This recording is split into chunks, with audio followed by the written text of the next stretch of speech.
그리고 마지막으로 록식의 이 구조에 대해서 조금 더 이야기를 해보려고 합니다. 록식은 옵시디언이나 뭐 에버노트, 노션 뭐 이런 다른 앱들과는 다르게, 일반적인 앱들과는 다르게 폴더 구조라는 게 없어요. 무슨 말이냐면 노트들을 생성을 할 때 이 왼쪽에서 어떤 폴더를 생성하는 게 없다라는 거예요. 그냥 크리에이트를 누르면 항상 페이지만 생성을 할 수가 있어요. 이 화이트보드 기능은 지금 개발하고 있는 기능인데 저희 강의에서는 우선 다루지 않을 예정입니다. 그래서 왜 록식에는 폴더 구조가 없냐라고 물어보시는 분들이 계셔서 말씀을 드리자면, 제가 록식을 개발한 게 아니기 때문에 저는 그냥 오랫동안 사용을 해본 입장에서 저의 생각을 말씀해 드리는 거예요. 사실 폴더 구조는 상하위 구조를 표현하기 위한 도구예요. 무슨 말이냐면 지금 이 파일들이 하나의 묶음으로 묶여 있다라는 걸 표현하기 위해서 어쩔 수 없이 이 폴더라는 게 생기게 되는 거죠. 왜냐하면 파일은 파일을 담을 수가 없으니까요. 텍스트들을 병렬적으로 입력하는 이런 앱들 같은 경우에는 롬 계열 노트가 아닌 앱들은 아웃라이너가 아니기 때문에 내용 간의 상하위 구조를 표현할 방법이 마땅치가 않습니다. 사실 파일 하나하나가 그냥 독립적이죠. 옵시디언처럼 이렇게 세대가 바뀌면서 네트워킹 노트들이 등장을 하게 되는데 특정한 노트와 노트 간의 관계를 표현할 수 있죠. 평등한 관계를 표현할 수는 있지만 거기서 깊이가 생기지는 않는 거예요. 그렇기 때문에 옵시디언도 네트워킹 노트 앱이긴 하지만 폴더 구조를 강제적으로 사용을 하고 있는 거죠. 그래서 이 그래프 뷰를 보더라도 이 그래프는 평면이잖아요. 그냥 이 노트와 이 노트의 연결 관계만 보여주는 거지 어떤 깊이를 가진 3차원의 그런 그래프가 아니기 때문에 그런 한계를 가지고 있죠. 그래서 어쩔 수 없이 폴더 구조라는 걸 사용을 하는 거죠. 근데 록식에서는 항상 이 상위 하위 구조를 표현하는 문법을 사용을 하고 있어요. 그게 바로 블럭이죠. 블럭이라는 것 자체가 일종의 파일과 폴더의 관계인 거예요. 예를 들자면 이 2-1, 2-2라는 블럭을 폴더라고 생각을 해보시면 그 안에 이렇게 파일들이 담기게 되는 거죠. 이 블럭을 줌인하게 되면 이게 곧 2-2라는 폴더 안에 이 페이지를 넣어둔 것과 똑같은 효과가 생기는 거예요. 그래서 이 블럭이라는 구조 그리고 아웃라이너라는 특성상 항상 상하위 구조가 충실하게 표현이 되기 때문에 폴더라는 개념까지 도입을 하게 되면 이게 너무 복잡해지는 거죠.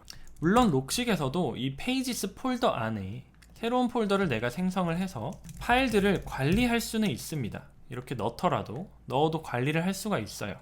하지만 문제는 표현해주지 않는다는 거예요. 그 폴더를 필요가 없으니까요.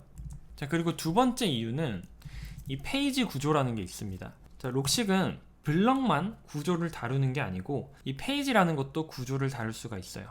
이 기능을 잠깐 보여드리면, 자, CTA라는 페이지를 하나 만들겠습니다.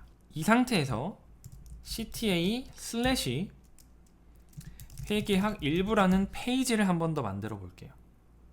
자, 그러면 저희는 페이지를 두 개를 생성했을 뿐인데 상하위 구조가 만들어졌어요.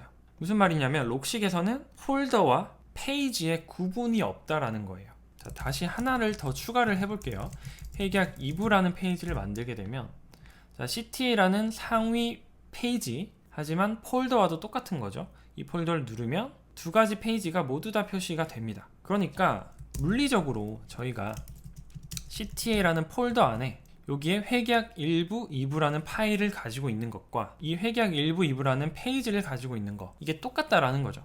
여기서 폴더를 입력을 하시게 되면 회계학 1부라는 폴더, 회계학 2부라는 폴더를 만들게 되면 저희는 이 회계학 1부 자체를 파일로 쓸 수는 없잖아요. 얘는 폴더니까 여기 안에 마크다운 파일이 들어가야 되는 거죠. 근데 록식에서는 그런 제한이 없어집니다. 그냥 이 회계학 일부라는 이 페이지는 폴더이면서, 그쵸? CTA와 회계학 일부라는 폴더 구조이면서 동시에 페이지가 될 수가 있는 거예요. 저희가 내용도 입력을 할 수가 있죠. 회계학 일부라는 폴더에다가 내용을 입력할 수 없다라는 한계점을 깰 수가 있는 거죠. 그냥 이 회계학 일부도 똑같은 페이지이기 때문에 여기에 필요한 내용들을 입력을 할 수가 있는 거예요.